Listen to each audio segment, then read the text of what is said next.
Hello, welcome back to another video from Fantasy Football Scout. We are back. Obviously, the 2020-21 FPL season is now live, so it's time for some first drafts. And today, I am joined by Luke. How you doing, Luke?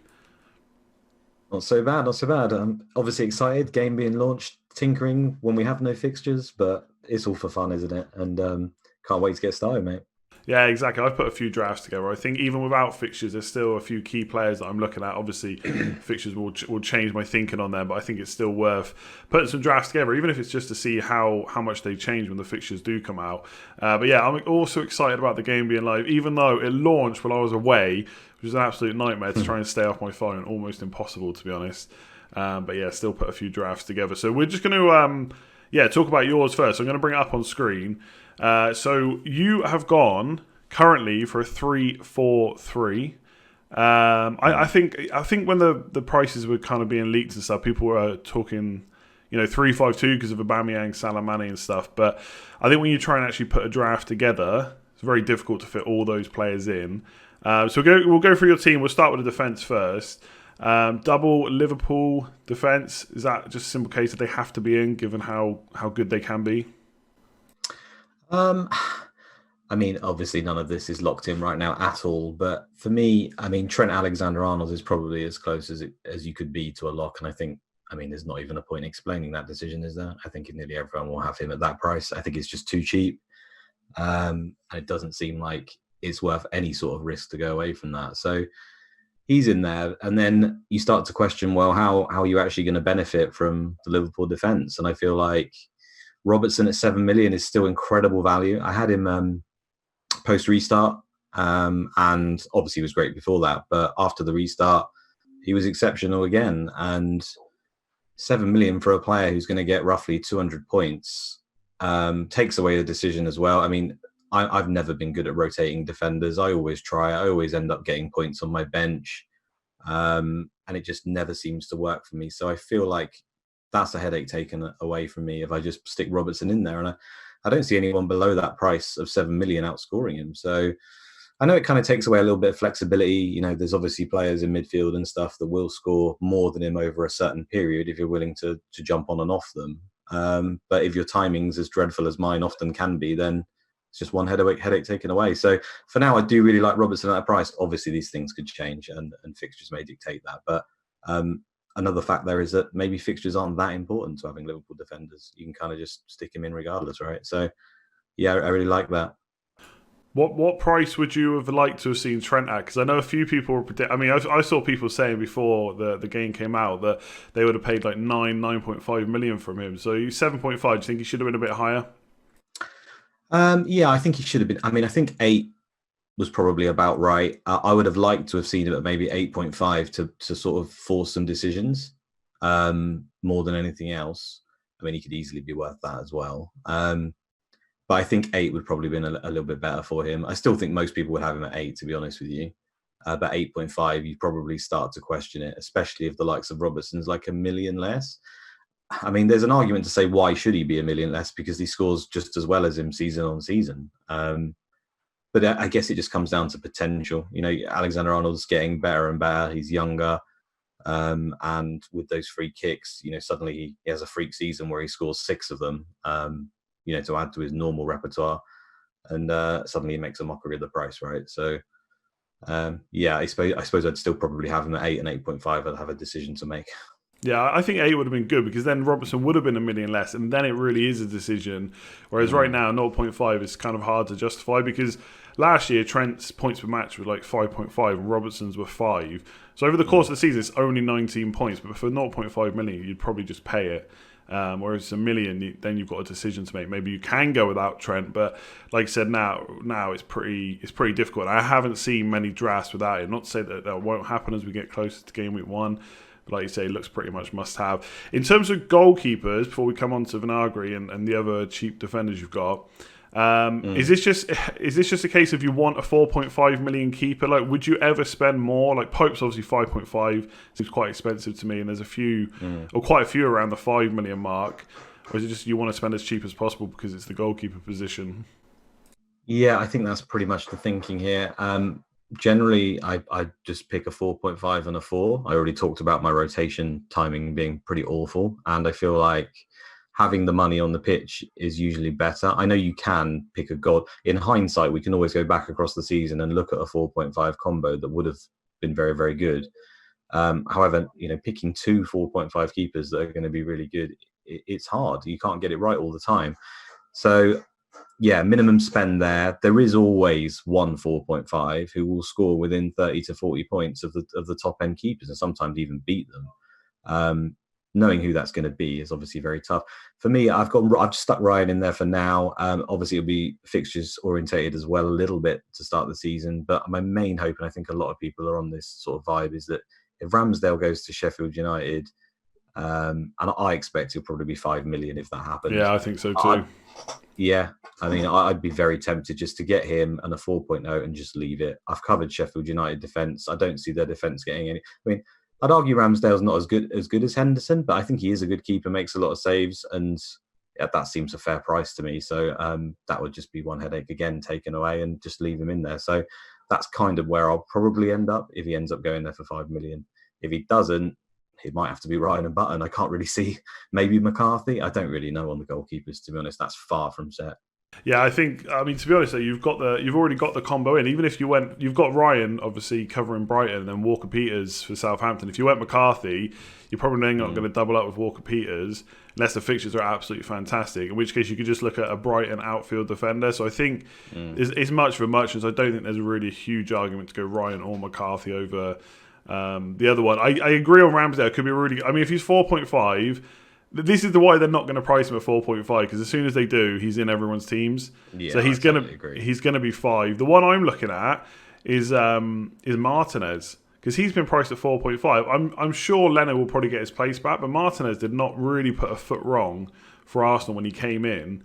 So if there's an outside chance he keeps his place, then suddenly he is going to be the go-to goalkeeper. But I'm kind of in agreement with the 4.5s. I just think when you start going to like 5.5 plus, it's never worked out.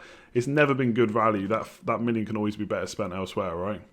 Well, I just feel like, I mean, Pope's a temptation. Don't get me wrong. I know that price is a lot, but again, you stick it. I mean, there's going to be game weeks coming up. It's going to be game week 8. Pope's going to have 13 points, and I'm going to be sitting here with my 1 point from my goalkeeper, and I'm going to be questioning my life choices. It's going to happen, but I think at 5.5, you just have to take it on the chin because of what I said to begin with. There will be a 4.5 that is within 30 to 40 points of Pope, probably come the end of the season. Yet the idea of going Pope is that safety. You kind of know you're getting it. The 4.5 is a little bit riskier because you don't know which one, but there will be one, and hopefully we can identify it pretty soon. Yeah, absolutely. And one interesting thing actually this season, the wildcard I think has to be used by game week 16. It's slightly earlier because of the way the fixtures fall. So potentially you don't have to look at a goalkeeper for as long as before. It's only like 2 or 3 game weeks difference. But that could be key when you're looking at fixtures, and then you can obviously switch them because you are going to use your first wildcard within the first 16 weeks. So for a lot of people, it won't last 16 weeks anyway. So it's not like you're locked into this choice forever. Let's take a look at your other defenders. So Vinagre it's a bandwagon. Like, he's going to be in everyone's teams, I think, isn't he? Unless they sign another left back, left wing back, whatever it might be. Do you think he's just too good to ignore Wolves' defence? $1 million less than Bolly he is. I think they made a mistake there. I completely agree. I don't know why you wouldn't get Vinagre at this stage unless anything changes.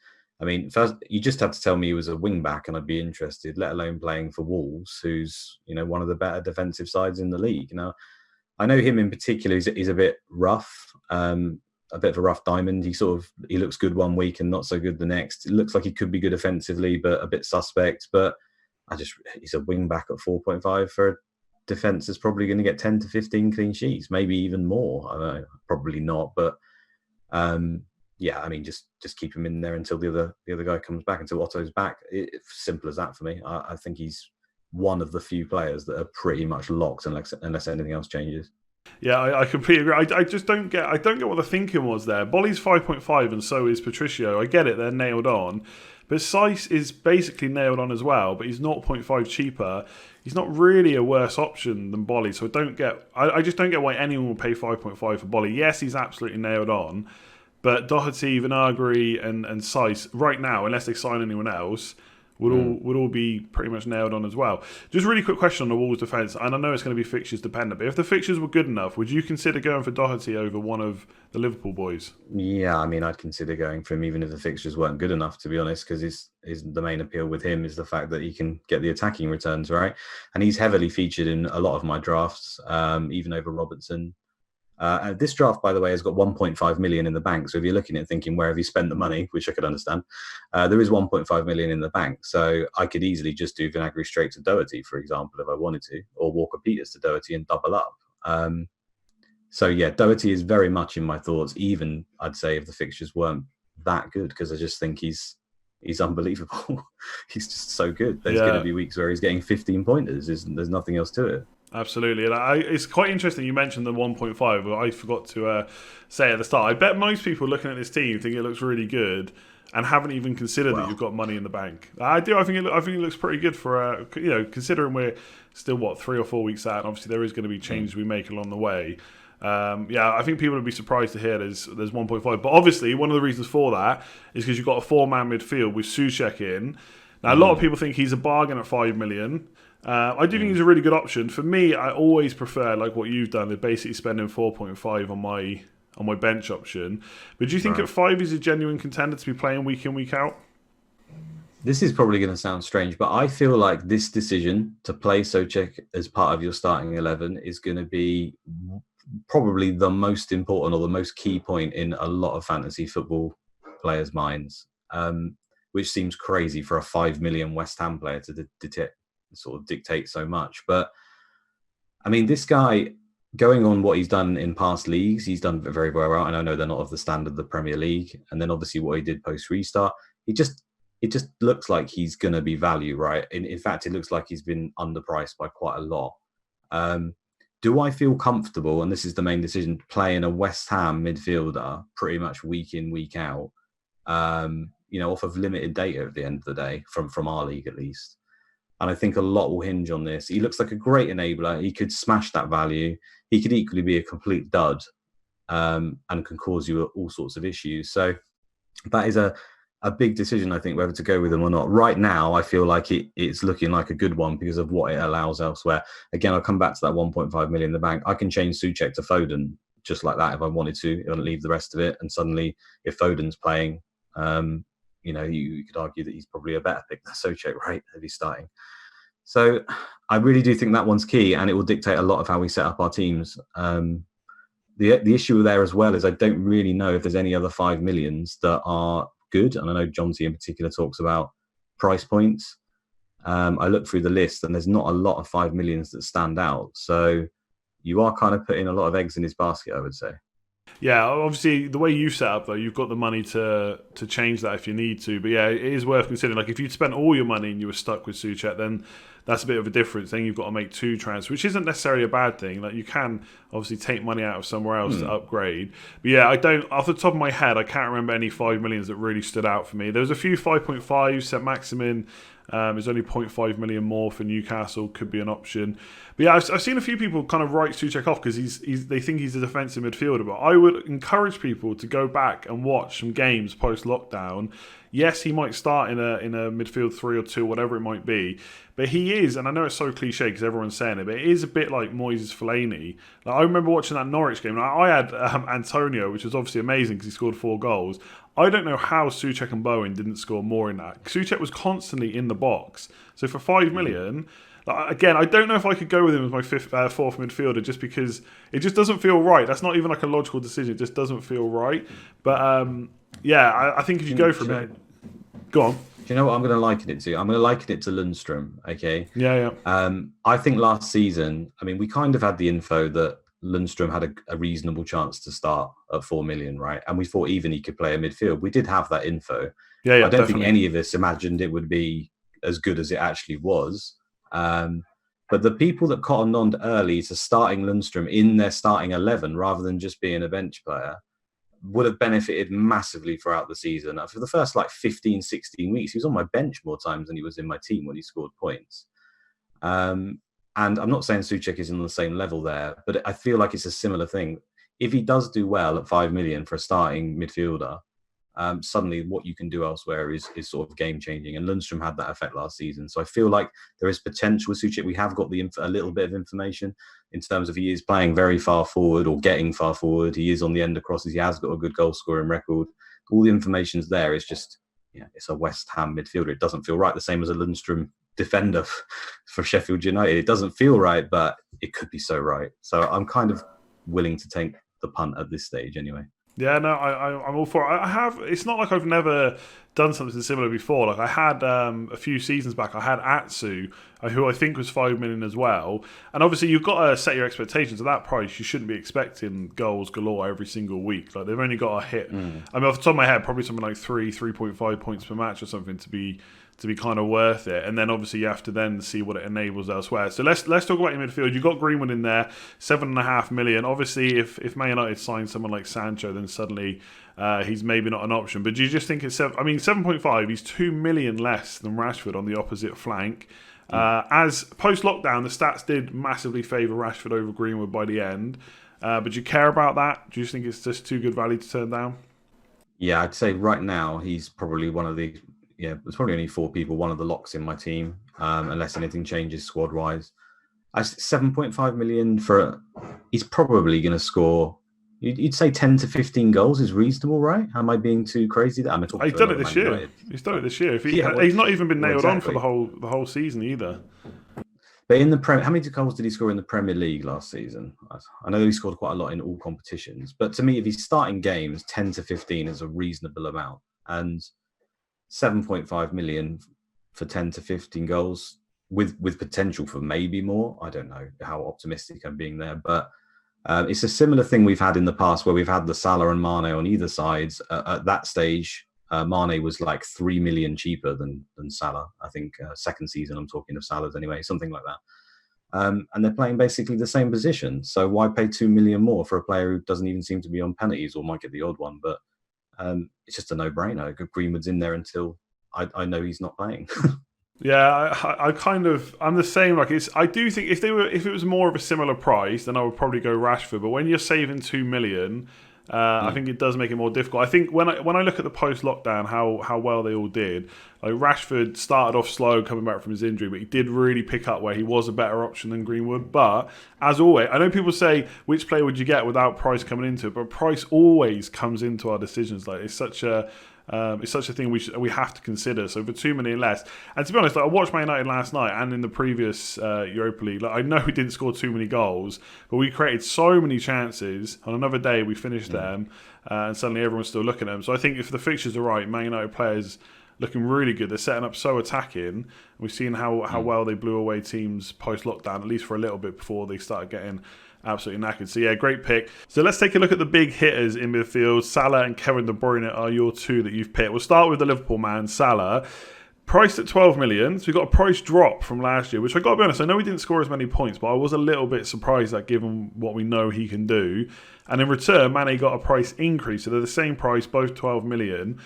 As at the same price, do you think there's any kind of justification or reason to go for Mane over Salah as it stands right now? I mean, as it stands right now, for me, the only reason to do that would just to be different. I mean, that's the only thing I can really grasp at. I mean, I personally have been a massive advocate for Mane for many, many seasons. I love him. I think he's a better player overall. However, when it comes to fantasy, Salah does the business. He's like the top scoring midfield. Has he been the top scoring player ever since he came to the league? Well, De Bruyne beat him last year, but he was second, I believe. Right. Yeah, but De Bruyne just about beat him. Okay, so I mean, going off of that, the sort of main appeal for Mane, I guess, has always been that he's been slightly cheaper, and now you say they're exactly the same price. Aside from being different, or I mean, I don't doubt for a second that Mane could score as well as Salah, or maybe even do better. But there just seems like an unnecessary risk when you throw penalties in the mix. Milner's obviously not going to be around as much, or is he left yet, Milner, or not at all? It just seems like an unnecessary risk. Salah takes so many shots. His XG's through the roof every week. He's kind of that selfish player. So yeah, I mean, no brainer. Salah over Mane for now. Yeah, I think it would have been. I don't know. I don't want to say it was a mistake because Mane still did really well last year, but I just think you price in 0.5 million less, and then suddenly people make a decision. But I just don't see, I agree. unless it's to go different, like you say. I don't see many. Not that Mane's not a great option, and people will probably double up as well. But yeah, I'd find it hard to go Mane over Salah. At least to start. If they start and for whatever reason Mane's on absolute top form and Salah's just looking like he's going to have a dud season, then that will be different. But you just can't imagine that as it stands. And there's a similar situation at Man City. So I think Sterling's had a 0.5 million price drop. I think he was 12 last year. He's now 11.5. And obviously De Bruyne has brought up because he was one of the most underpriced players in the end last year. So again, if you want a Man City big hitting midfielder, it's a choice between the two. So De Bruyne may be seen as more of the assister, but of course we think he may now have penalties. It'd be interesting to see whether Aguero takes them when he's back. And obviously Sterling more of the goal scorer. You gone for Kevin De Bruyne, and what's the thinking there? Apart from the fact he was the top scorer in midfielder last year, like we just said. Okay. I mean, I went for Sterling a lot of last season. I know you're not supposed to make emotional decisions in this game, but he really, really did let me down. That's playing a little bit into it, but for me, it's more just the fact that De Bruyne is just incredible. We know he's an incredible player. I know I just said that doesn't matter necessarily for Mane Salah, but I feel like in De Bruyne Sterling, it kind of does matter a little bit because De Bruyne is so much better as far as I'm concerned over the two. But it's more to do with the fact De Bruyne's he's gonna pick up you points from bonus most games. He's gonna pick up you assists. He's on set pieces. He said he's probably gonna. I mean, I think he'll keep penalties the way he's been scoring them and the way Aguero just seemed to hand them over. He doesn't even have the best record, I think, Aguero penalty wise. So he can just do it all. And I feel like with Sterling, yes, there's going to be games where he will hit braces and hat tricks, but De Bruyne might only need one penalty and an assist in a game, which looks like he could get any game to almost match that when you factor in his bonus and stuff as well. So to me, he's not only more consistent, but I feel like he'd probably get more double-digit hauls over the course of the season. Sure, Sterling's might be higher. He might hit a hat-trick in a game. But the timing of that with him, I mean, for me, again, last season was dreadful. I think I captained him 13 times and got one assist in 13 captains, including a triple captain. Now, I don't think he's going to go down that route again, but I mean, I stick it on De Bruyne. I feel safe. I feel warm and cozy inside. I stick it in Sterling. I'm literally petrified as to whether he's going to get anything or not. Yeah, and that's not a feeling I want. I think a lot of people, one of their lessons learned last year was why didn't I captain Kevin De Bruyne more? The amount of double digit hauls he got, and just generally the amount of times he scored points, whether it was double digit hauls or not, was so high. And I didn't captain. I think maybe I got a vice captain out of him once, and I maybe captained him one or two other times, but that was about it. So yeah, I'm currently on Sterling. It's interesting. I don't think there's a huge difference between them, but if you look at the ownership right now, because obviously a lot of people are just going to go in and pick the highest scoring player from last year, which was De Bruyne, like we said.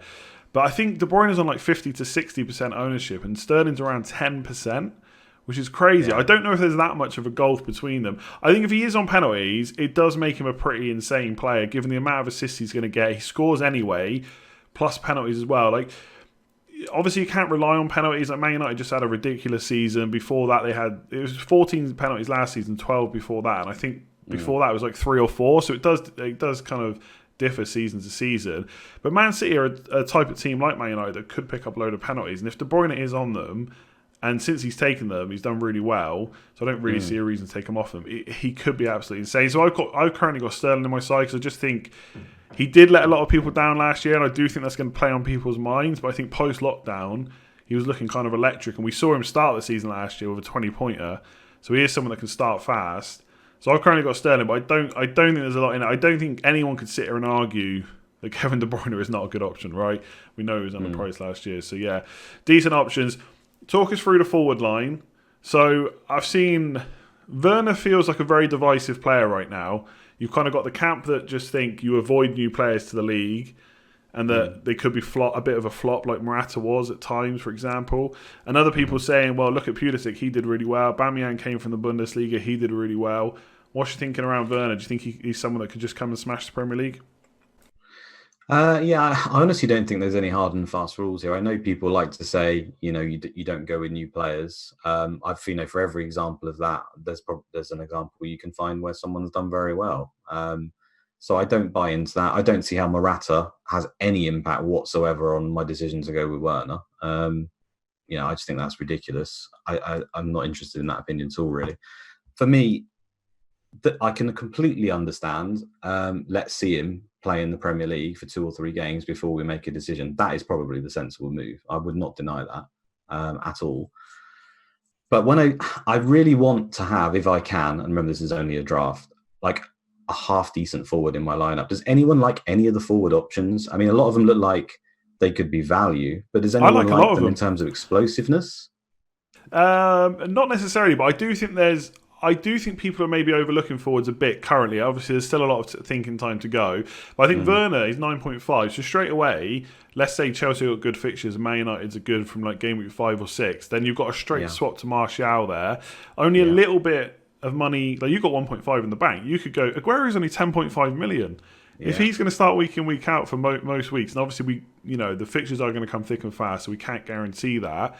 But for only $1 million more, you can go up to Aguero, you can go up to Kane. 10.5 is the highest price forward. So you're not, with 1.5 in the bank, you're fully flexible. You can basically get any forward. So I do think it's maybe not the return of 3 really big forward, big price forwards, but I do think there's going to be value in them. And you've got Wood and Mitrovic. I think they're good options. Che Adams looked okay post-lockdown, kind of almost matching Ings for a lot of those games as well. Antonio got a price drop. If he continues in the same kind of form as before, he's an option. I personally don't know what you think, because you got Mitrovic and Wood there. Around that price point, I prefer the forwards to the midfielders. That's what I'm kind of looking at. Well, I mean, I completely agree there. And that's why, just touch on Mitrovic then, if I will, at that point. At 6 million for Mitrovic, now I'm not expecting him to pull up trees. We've seen before when he came to the league, he can do well. He can do very, very bad as well, which he did for a long period. I don't think Fulham will be particularly good. I'm not that well informed on them, but you just nailed it there. 6 million for a striker who's so key to them, and he's on penalties. I think 10 goals is reasonable. And remember, these are not season-long picks, right? That's going to be heavily fixtures orientated. If he comes out and Fulham have got dreadful fixtures, it'll be nowhere near my team. But if they've got a nice run for 6 million, is there any midfielder 6 million or below that's going to come close to scoring that amount of goals? I like goals in my fantasy team, and I feel like he could beat all of those. So at the moment, I'm kind of edging over going with him rather than just going with the 2 up front, which I see a lot, and a 4.5 dud, who, as far as I can tell, none of the 4.5 forwards will start consistently. Maybe is it Davis or something from Villa who might occasionally go in, but so that's kind of my thinking there, is that the forwards will outscore the midfielders at the same value. So I like him in there. Wood as a pick is more just, I think a 6.5 forward is a good price to have. You already mentioned there that Antonio 6.5 as well. I like both of them for now. The worry with Wood is the fact that McNeil might be leaving, we're hearing, and that concerns me. I mean, Burnley don't create a whole host of chances, and McNeil's one of their better attacking outlets, especially for setting up goals. So will that affect Wood? Maybe it will. Again, that'd be a very fixture-orientated pick. But you sort of have to give up somewhere, and these midfielders are so good, it kind of has to be the front line, I think, more than anything else to afford them. So with him being 6.5, Antonio being 6.5, there's a few options there I feel like, you've already mentioned Adams and stuff. So I'm quite happy with that setup. The real outlay here is the Werner pick, and that's really just going off the fact that he did so fantastic last season. Chelsea had very, very high XG stats. They looked like they should have scored a lot more goals than they did. And they were a little bit held back by the fact that, that Tammy Abraham wasn't quite at it all the time. Giroud's obviously a very useful player, but in terms of a goal scorer, I don't think he's quite top level. And Werner potentially is. He may be a complete dud. He may not be. But it feels like it's a reasonable punt. All 3 of those guys in my front line, as far as I'm aware, are on penalties. I mean, Werner is very likely to take them, seeing as though Willian left and he took them for the Bundesliga. I like that. Then you've got Salah and De Bruyne probably on penalties as well. So that's 5 penalty takers in my team, where they could all just play rubbish and I could end up getting 3 jammy goals straight away. So that's kind of my thinking there, is just I do want that high level price forward, like you said, and I have got that 1.5 million in the bank. If we look at the fixtures to start, Aguero is ready to go, and Man City have got 5 decent games, then Werner just gets changed to Aguero straight away without even thinking about it. The same applies to potentially Kane. maybe not Vardy, I don't know, but he's also there as well. And Werner just feels like a nice price at the moment to take a punt. It's nice to have shiny new toys as well. I'm not I going to lie, agree. that is a factor. He's a shiny new toy, and I like the idea of him. There was a certain player that came into the league from another league that was priced at 9.5 million and absolutely smashed the season. Mo Salah. So there you go. It can happen, and I fully agree. I think Chelsea, especially if they've got a really good, they're playing, against whipping boys essentially, or what we would expect to be whipping boys. I think they're going to put teams away. I think, yes, their clean sheet record wasn't great last year. I think they're probably a little bit unlucky at times to have Kepa in goal, basically. But attacking-wise, no issues at all. Ziyech, Pulisic, Werner, that is an exciting front three. And I think out of all the top kind of traditional top 6 teams, if you will, I think they've probably been potentially underpriced. Not definitely, obviously we'll have to see how they do, but potentially there's underpriced players there. Yeah, I completely agree. And the safe play here, if you want to cover Chelsea, is just to go Pulisic, isn't it? And that's probably the biggest thorn in Werner's appeal. I would say that he's $1 million cheaper and he's a midfielder, and he's been proven to be very, very good. He's injured currently, and he gets injured a lot. That's again a slight concern for me.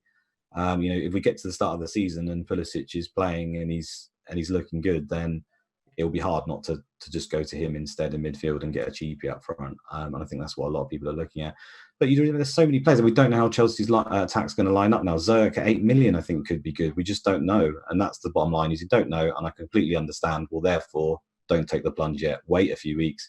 But sometimes it's nice to get a little bit of a head start on a premium forward that many may not look to cover, just because there's so many good premium midfielders. So I think, though, really, just to end really quickly, I think risk and safe are 2 words I try and not use, but everyone uses them. If you look at that team there, I'd say there's pretty much a lot of safe picks, as in there's good players, reliable players that we know are good. So what's wrong with having the odd Mitrovic and the odd Werner? It's not like your team is full of unknowns, essentially. So yeah, like De Bruyne, Salah, you'd all expect to do well. Greenwood if he's starting, double Liverpool defence. So I don't see a huge issue. It's not like, Mitrovic, we've seen him do okay in the league before. And Werner is not like a newly promoted side striker. Like, he's coming in, he's like a top class forward from the Bundesliga. So it's not like it's a huge risk just because he's new to the league. So yeah, I think the team looks good. I think 3-4-3. I know everyone's talking about 3-5-2, but I think there'll be some convergence to 3-4-3.